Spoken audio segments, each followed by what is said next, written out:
Հարց համար 29 Հայաստանի Հանրապետության կառավարության 2010 թվականի սեպտեմբերի 9-ի համար 1251 որոշման մեջ փոփոխություններ եւ լրացումներ կատարելու մասին հարցը զեկուցող ներքին գործերի նախարար Արփինե Սարգսյան, համեցեք Տիկին Սարգսյան։ Շնորհակալություն, մեծարգո վարչապետ, հարգելի գործընկերներ։ Օրակարգային այս հարցով առաջարկում ենք կյանքի տարբեր իրադարձությունների թվայնացման մեր ընդհանուր մոտեցմանը համահունչ թվայնացնել տրանսպորտային միջոցի առուվաճառքի եւ նաեւ նվիրատվության հիմքով տրանսպորտային միջոցի սեփականության իրավունքի փոփոխման հետ կապված գործընթացները։ Ինչ է սա նշանակում։ Սա նշանակում է, որ նախկինում եթե մեր քաղաքացիները տրանսպորտային միջոցի առուվաճառքի կամ նվիրատվության պայմանագրերի կնքման եւ նաեւ սեփականության իրավունքի փոփոխման հետ կապված գործընթացները պիտի անեին մի քանի անգամ ընդհուպ մինչեւ հաշվառման քննական ստորաբաժանումներ այցելությունների միջոցով, նախաձեռնությունն առաջարկում է թվային պլատֆորմով իրականացնել ամբողջ process-ը։ Եվ եթե պարզ մի օրինակի վրա ներկայացնեմ, կլինի հետևյալը. պայմանական ես ունեմ տրանսպորտային միջոց, որը ուզում եմ առողջարքի առարկա դարձնեմ, վաճառողը հարթակով կոնկրետ ընտրում է իր այն տրանսպորտային միջոցը, որը որ պիտի վաճառի։ Եվ ըստ այդմ կազմում է ավտոմատ ինքնաշխատ եղանակով առողջարքի պայմանագրի նախագիծ։ Նախագծում վաճառողից ընդհանրապես գնում է միայն ֆիքսել գինը, թե այսինքն իր տրանսպորտային միջոցը ինչ գնով է վաճառում։ Ըստ այդմ համակարգը ինքնաշխատ եղանակով ստուգում է արդյոք տվյալ տրանսպորտային միջոցը ունի հետախուզումներ, թե չունի հետախուզումներ։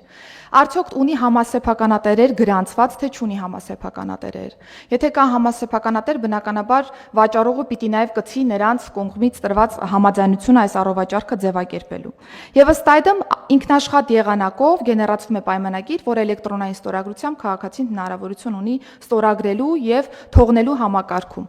Ըստ այդմ, երբ որ պայմանագիրը գեներացվում է, համակարգը ավտոմատ կերպով առաջարկն ուղարկում է գնորդին։ Գնորդը արդեն եթե համաձայնվում է այս առաջարկին, ինքը եւս իր կողմից ստորագրում է պայմանագիրը եւ ըստ այդմ առողջարքի տրամաբանությամբ գործարքը համարվում է կնքված եւ մենք կարողանում ենք հարթակի միջոցով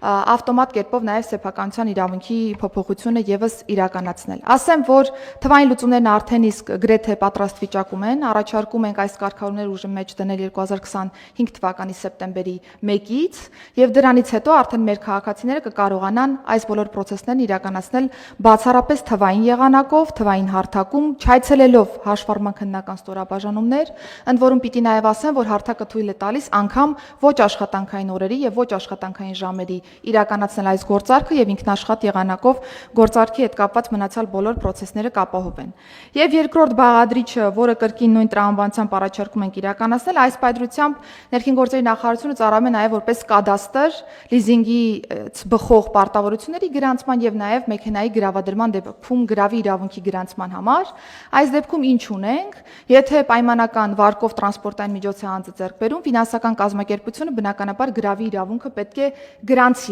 մեզ մոտ, սա եւս ենթադրում է այցելություն հաշվառման քննական ստորաբաժանում, գրանցում եւ որպես կանոն ֆինանսական կազմակերպությունները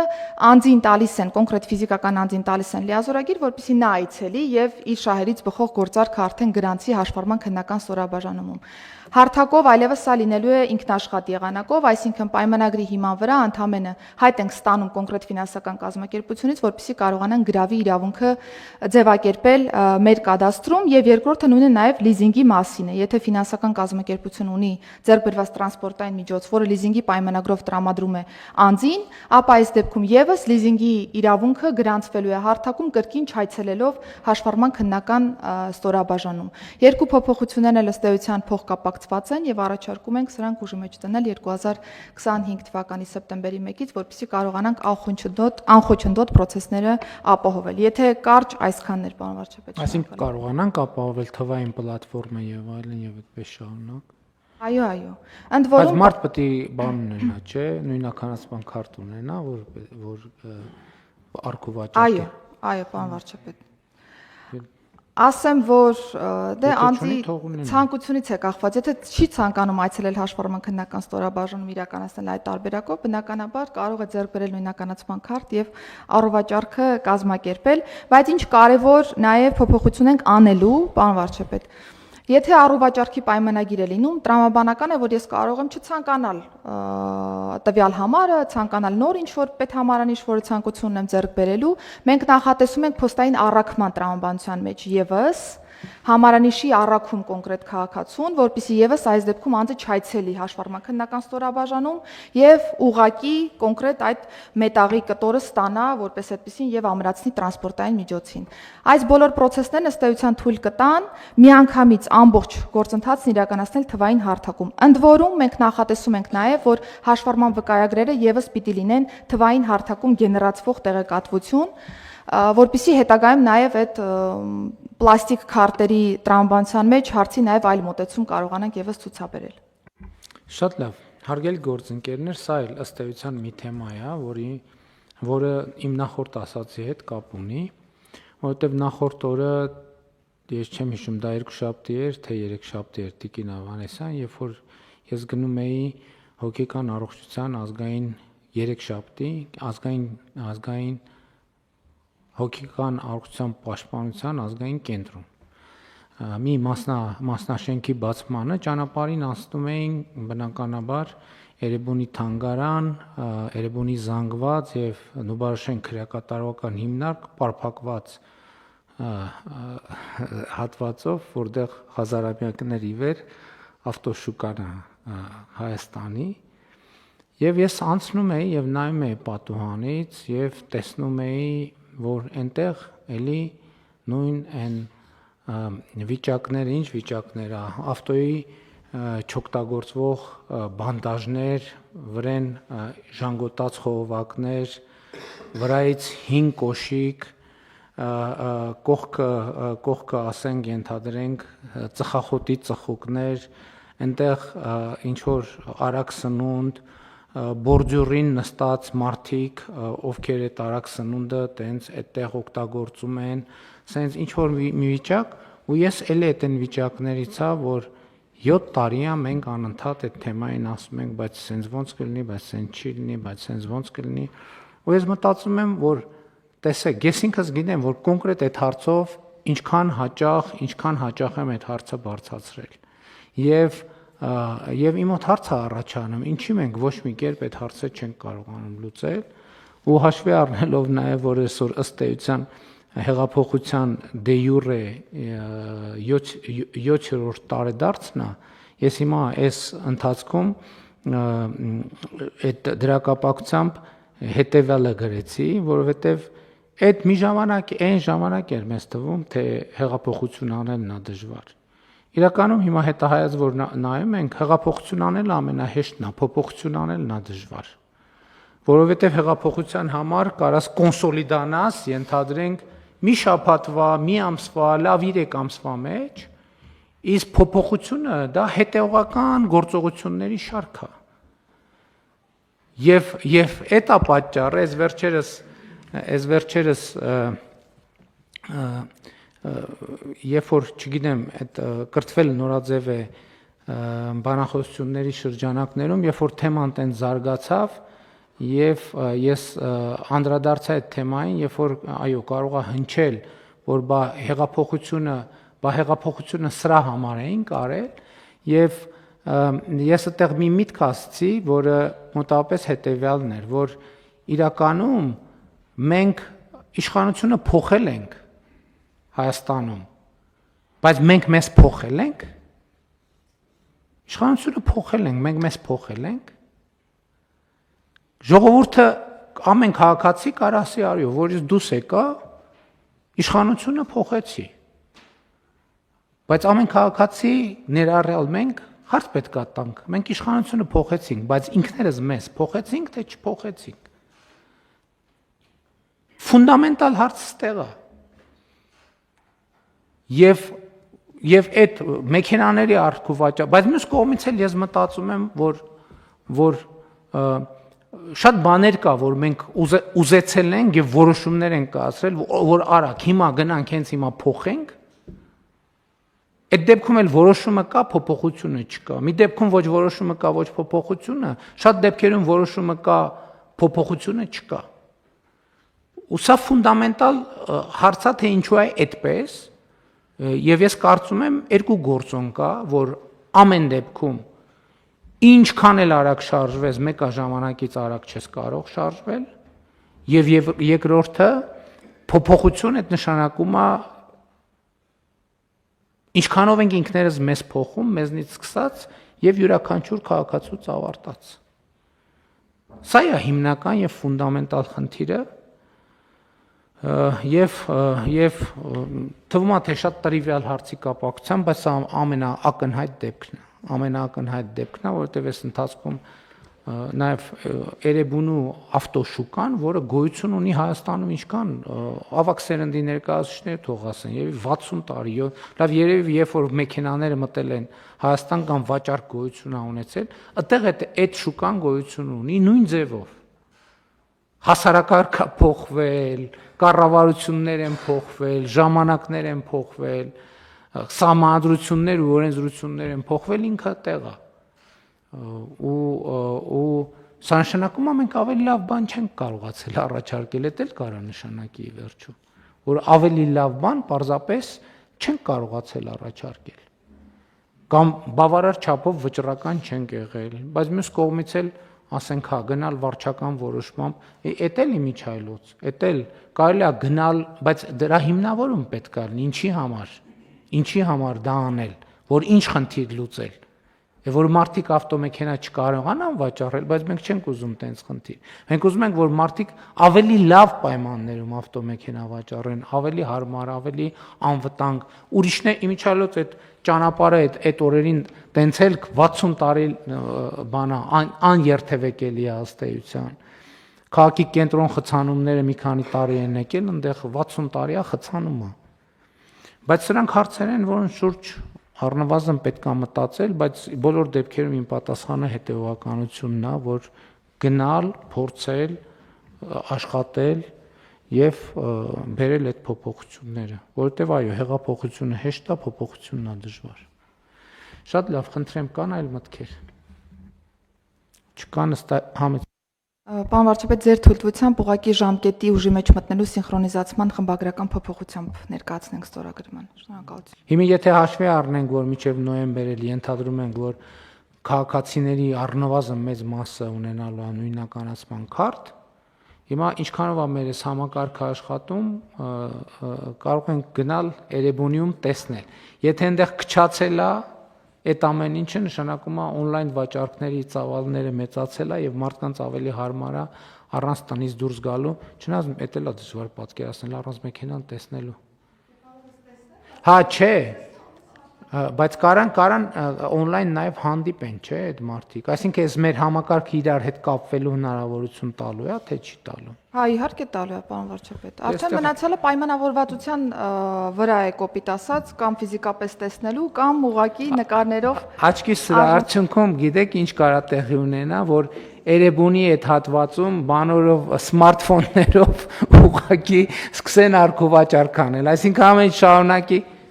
ամեն շարունակի այնտեղ մնալ, ուղղակի բան չգնան, այդ ինչ էր կոչվում, հաշվառման քննական կենտրոն չգնան։ Շատ լավ, բայց այդ process-ներին էլ է պետք է հետևել, գուցե այդ իրավիճակի հետ պետք է համակերպվել, այնտեղ գնալ ավելի լավ պայմաններ ստեղծել, այդտեղը, դե ավանդույթը տեղը հաստատված, գուցե գնանք այդտեղ ուրիշ լուծումներ մտածենք ուրիշ ճանապարհ մի հատ կառուցենք, որ մենք չխանգարենք ավտոշուկայի աշխատանքին եւ նորոգենք, չգիտեմ, կարգի բերենք, էս անենք, այն անենք, դա էլ է տարբերակ, որովհետեւ եթե այդքան իրանք այնտեղ են, հա ինչ են կռիվ տալիս, եթե մարդկանց այդտեղը հարմար, գնանք այդ մյուս ստանդարտները փորձենք այնտեղ ներդնենք եւ ոչ թե ասենք չէ որ չէ, այդտեղ պետքա մեքենա չվաճառենք։ Այդ ճանապարհը փաստացի դարելա շուկա, ուրեմն ուրիշ ճանապարհ փորձենք։ Էս էլ ուրիշ մոտեցումն է։ Ես հիմա բարձրաձայն ուղղակի իմ տպավորություններն ու մտքերն եմ կիսում։ Համեցեք։ Այս լուծումը բան վարչապետ նախ եւ առաջ քաղաքակիրթ առևտրին է պետք, որովհետեւ դու մտնում ես ավտոսրահ, գնում ես մեքենան, ընդ որում տարբեր վճարման պայմաններով, նույն ավտոսրահում հնարավոր է եւ լիզինգը ձևակերպել եւ գրավել ու մեքենայով դուրս ես գալիս։ Այդ կարծում եմ ամենակարևոր մասն է լուծումը, որովհետեւ ամեն դեպքում դա է մեր երազանքը։ Իսկ ինչ վերաբերում ավտոշուկային, պարոն վարչապետ, դու ախենա, որ այդ ավտոշուկայի առևտրային շրջանառության 90%-ը հոգնած մետաղ է, որը էլի մեր կոնսենսուսի պատճառն է, որովհետև Եթե մենք մեր տեղզնման կանոնները սահմանենք եվրոպական ստանդարտներով, իմ կարծիքով այդ ավտոշուկայում առևտրի առարկա չի լինի։ Եվ այդ իմաստով իհարկե դրանք այդ ամեն ինչ փոխկապակցված են եւ կարծում եմ, որ բայց խստացման մեխանիզմները տեխնիկական կանոնների ոնց որ անխուսափելի է դառնում արդեն։ Եվ էվոլյուցիոնը ես կարծում եմ այդ հարցը ավտոմատ կլուծի, որովհետև ավտոմեքենայի վաճառքը այլևս համացանցում է։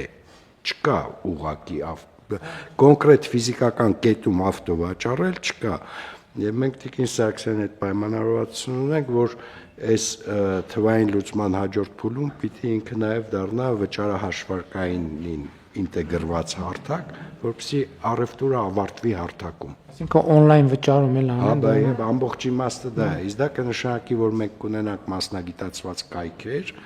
այսինքն մարդիկ իրանց գործարքը կավարտեն կայքում։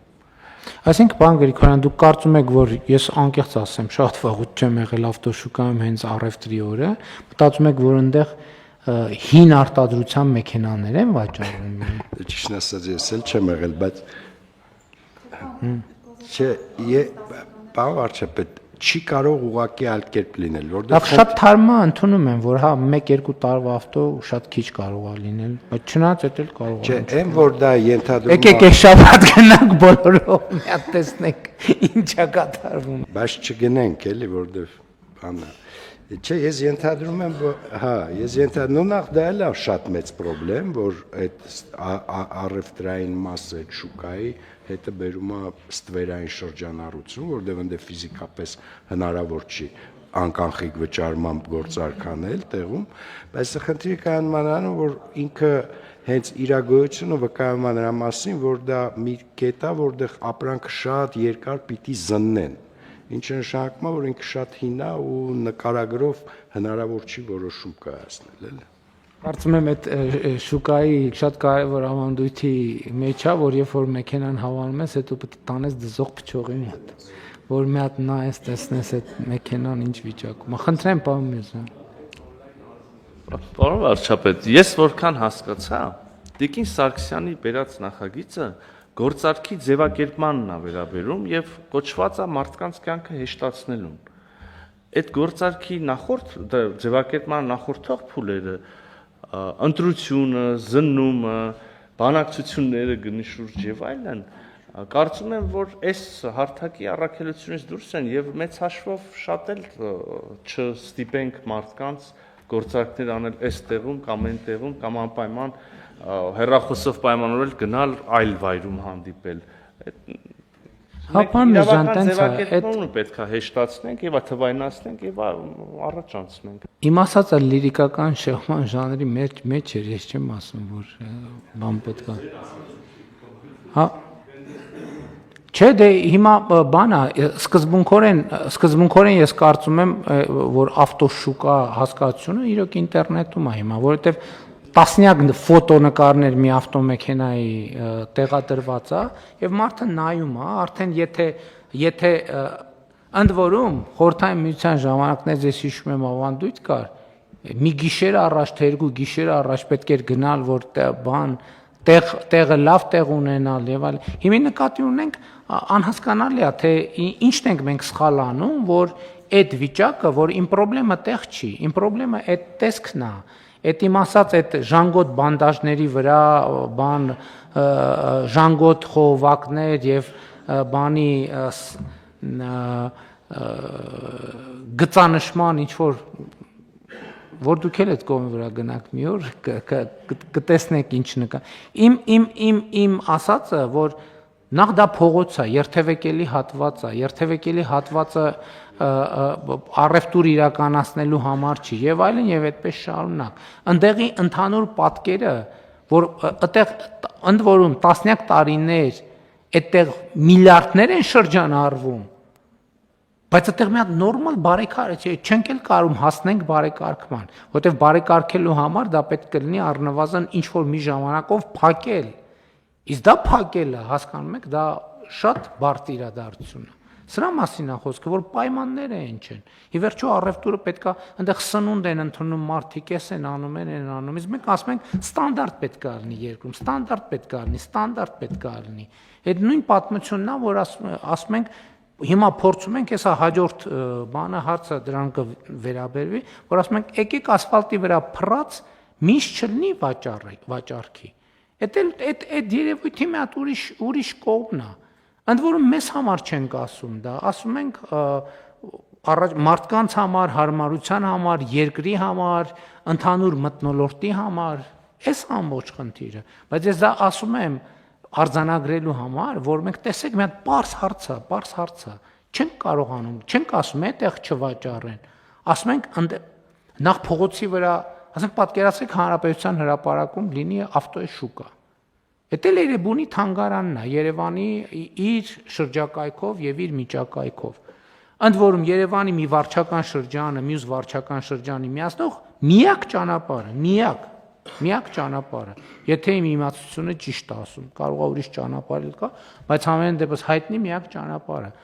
Եվ շաբաթ-կիրակի այդ ճանապարհը անանցանելի է։ Այդ պատճառով նույնիսկ երկուշաբթի, երեքշաբթի է անանցանելի, կիսը անցանելի, այդ նույն պատճառներով, ստեղ է խնդիրը, բայց այդ խնդիրը չի լուծվում։ Եվ մենք պետք է իմացածն են, որ մենք խնդիրները հասկանալու, տեսնելու, դիտարկելու, դրանց լուծումների մեր բանաձևերը պետքա բանան, կամ էլ կարող է ընդհանրապես ձեր ասածն է, կամ այլ տրամաբանություն կա, որ մտնում է ինչ խնդիր է, որ դրա վրա կենտրոնանա, հա տենց է, թող տենց էլ մնա։ Բայց վիզուալ առումով հաստատ այդ չի, որ մենք պետք է ասենք հա նորմալ է, անցնենք, ասենք հա նորմալ է, տենց է, թող տենց լինի։ Ինչպես հիմա Երևան քաղաքում ասենք 30 տարի մենք փողոցային առևտրի դեմ պայքարում ենք։ Ինչի համար, նրա համար որ չենք ուզում, որ մարդիկ 2 կոպեկ աշխատեն, որ առևտրի ստանդարտներին եւ դե յուրե ընթացակարգերին չի համապատասխանում այդ առևտուրը։ Իսկ պետությունը պետք է ի վիճակի լինի այդ ամեն ինչը կանոնակարգել։ Սրա մասին է խոսքը։ Համեցեք, պարոն Հովհաննիսյան։ Պարոն վարչապետ, այն խնդիրը, որի մասին մենք քննարկում ենք, կարծում եմ կապված է մասամբ կամ հիմնականում նրա հետ, որ Հայաստանում չկան ձևավորված դիլերներ, որոնք նաև գործունեություն կիրականացնեն երկրորդային շուկայի կամ օգտագործված մեքենաների վաճառքի հարցում եւ կարծում եմ նաեւ որ այստեղ նաեւ մեր կարգավորումների խնդիրը կա, որովհետեւ օրինակ ներմուծման դեպքում ֆիզիկական անձանց ներմուծումները արտերկրից մեքենաների կարող են ավելի լավ պայմաններ լինել, քան այդպիսի ինստիտուցիոնալ դիլերների համար։ Ես կարծում եմ, որ այստեղ մենք էլ անելիք ունենք, որպեսզի այս իրավիճակը շտկենք եւ այդ բիզնեսի այդ տեսակը, որը կզբաղվեր հենց օգտագործված մեքենաների առքովաճառքով ավելի գրավիչ դարձնել ինստիտուցիոնալ զարգացման տեսանկյունից։ Պարոն Հովհաննիսյան, իրական քանի որ դուք այդքան տենց տարակ թեման կիսատ չթողնելու համար իրականում դիլերներ կան, հենց այդ իմ ասած տեղում դիլերներ կան, ովքեր կոչվում են հազար ներողություն, ես չգիտեմ այդ բառը ոնց անցում, լավ է հնչում, թե վատ է հնչում, բայց դա դարերից ի վեր եկող ձևակ, այնտեղ կան դալալներ։ Եվ հիմա դուք հասակ միտեղ, ի՞նչն է պատճառը այնտեղի։ Հիմա երբ որ մենք գնանք մեր ավտոմեքենաների տրանսֆերի ուսումնասիրությունը անենք, կարող է պարզվի, որ նրան մի հսկայական տոկոս ունենք ավտոմեքենաների նվիրատվությունների եւ այլնի։ Ինչու՞, որովհետեւ ձեր ասած դիլերը ինքը պետքա աշխատի հարկային դաշտում կամ շրջանառության հարկ, չնայած դժվար է պատկերացնել ավտոմեքենայի վաճառքը շրջանառության հարկի դաշտում, որովհետև ոնց էլ անենք 112 միլիոն դրամը գերազանցելու։ Դա նշանակում է պետք է վճարի ավելացված արժեքի հարկ եւ այլն։ Հիմա այդ տեղը եկանք բուն պետական թեմային հասանք։ Այդ տեղը ինչի է այդքան գրավիչ, որովհետև այնտեղ ավելացված արժեքի հարկ, շրջանառության հարկ եւ ընդհանրապես հարկ չկա, կամ հիմնականում չկա, կամ դե հիմի այստեղ արդեն եկանք հասանք, իսկ ուր է նայում պետական եկամուտների կոմիտեն, իսկ ուր է նայում ոստիկանությունը,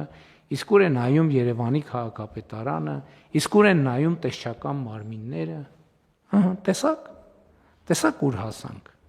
Ես այդ մտադրությունը բացարձակապես չունեի, բայց խնդրեմը այդտեղ է։ Իսկ ուր է նայում սննդի անվտանգության տեսչական մարմինը, որտեղ այդ պայմաններում չի կարելի սնունդ վաճառել։ Եվ մենք բոլորս ուր ենք նայում։ Դե ասում ենք լավ էլի բան, ոնց է լինի մի 1000 ավտո տեղ կանգնած, ամեկ էլ 1000 հոգի հիմա խցանում է Էրեբունի փողոցում։ Գործողություն անենք, փակվելու է Էրեբունի փողոցը, պետք է գնանք էլի սա բանն է։ Մեր եւ մենք այս sense են հեղափոխականից դառնում կոնֆորմիստ։ Այս sense են հեղափոխականից դառնում կոնֆորմիստ։ Եկեք արձանագրենք, որ հեղափոխությունից 7 տարի անց մենք դարձել ենք կոնֆորմիստ։ Եվ ես սրա հետ խնդրեմ ունեմ։ Եվ հույս ունեմ բոլորդ է խնդրեմ ունեք։ Այստեղ է մեր կոնֆորմիզմը։ Եվ ընդհակառակը ես այս առումով ես շատ գոհ եմ վերջին ամիսների եւ այսինքն չնայած զուգահեռ անարդարել չլինեմ մեր նկատմամբ, մենք որոշումներ ենք կայացրել, այն չի որ հիմա մի դեպքի պարագայում, որտեղ մեկը ամեն ինչ մի անգամից չենք կարող փոխենք։ Բայց այս սրանք ուղղակի մտքեր են, ես ուզում եմ որ այս մտքերը հնչեն, կիսվենք այս մտքերով, որ չստացվի, որ մենք այս ամեն ինչը չենք տեսնում։ Մենք այս ամեն ինչը տեսնում ենք, խորանում ենք, հասկանում ենք, բայց նաև այնքան խնդիրները, ինչքան խորանում ենք, այնքան խնդիրներ են ի հայտ գալիս։ Եվ տեսեք թվում է թե մի պարզ հարցը, որը պետք է 1-2 նախադասություն ասել, եւ փակվի, տեսեք ինչքան շերտեր բացահայտվեց։ Չասեցի, բա օրա նայում ՊՎՑ-ն։ Շատ լավ, հարցը դրում եմ քվեարկության, ովքեր են դեմ որոշման ընդունմանը, դեմ չկա, որոշումն ընդունված է։